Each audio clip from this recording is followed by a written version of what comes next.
Increasingly now, farms have become businesses, large commercial businesses. Global market affects us hugely. We are in an area where anyone around the world can import from many other places. So where you can be more efficient is a great advantage. Time saved is huge. Chez Soucy, on comprend les enjeux commerciaux auxquels font face les agriculteurs. Alors, il nous incombe de trouver des solutions afin de rendre ces agriculteurs-là plus performants. En termes d'économie d'argent, la réduction du taux de glissement fait en sorte évidemment qu'on transfère toute la puissance du moteur au sol. Ça résulte en une économie de carburant d'environ 23 % dans certaines conditions. En fait, les impacts négatifs de l'enlisement de la machine dentaire, ça se traduit évidemment en perte de temps. En fait, c'est la perte de temps occasionnée pour retirer la machine du sol. Puis, quand la machine elle est enlisée dans le sol, ça demande des forces excessives pour retirer l'équipement du sol, ce qui peut engendrer aussi des bris d'équipement.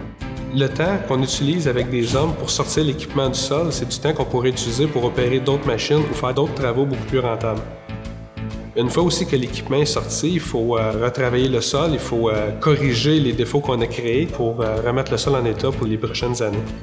Donc, pour toutes ces raisons, étant donné qu'avec les chenilles, on a une plus grande surface de contact au sol, on élimine les risques d'enlisement et les risques de créer des ornières et ainsi tous les effets négatifs qui s'en suivent.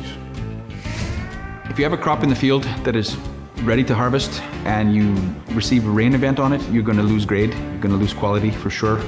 If it's wet and you can't get there with tires and you get another rain on top, it makes a bad problem. So if you can get there with tracks ahead of that rain, big benefit.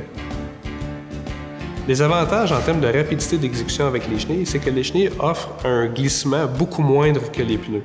Ça permet donc d'aller à des vitesses d'opération plus rapides, ce qui permet à la fin de la journée d'accomplir une plus grande surface de terrain et ça te réduit donc dans une économie de temps au niveau des opérations. En plus, avec les chenilles, étant donné qu'il y a une plus grande surface de contact au sol, ça permet, comme on disait tantôt, une meilleure répartition du poids. Ça permet donc d'utiliser les équipements à leur pleine capacité. Par exemple, dans le cas d'une moissonneuse-batteuse ou d'une remorque à grains, il est possible avec les chenilles de remplir les réservoirs à grains à leur pleine capacité.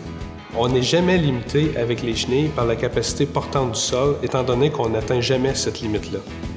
Évidemment, le fait de passer en douceur dans ces champs, d'avoir un impact minimum sur le sol amène une réduction de la compaction, ce qui en résulte là, un meilleur rendement, ça a été vérifié. 2010 harvest, we had record rainfall, canola in the field. Could not access it with our combines. We had to abandon a couple of fields. We were stuck. We had multiple equipment stuck within 2 minutes of each other. So we abandoned it and put our Soucy tracks on our combine. 3 days later, I went back and harvested the whole field, no issues. So I would estimate 15 to 2,000 acres of canola would have been left in the field.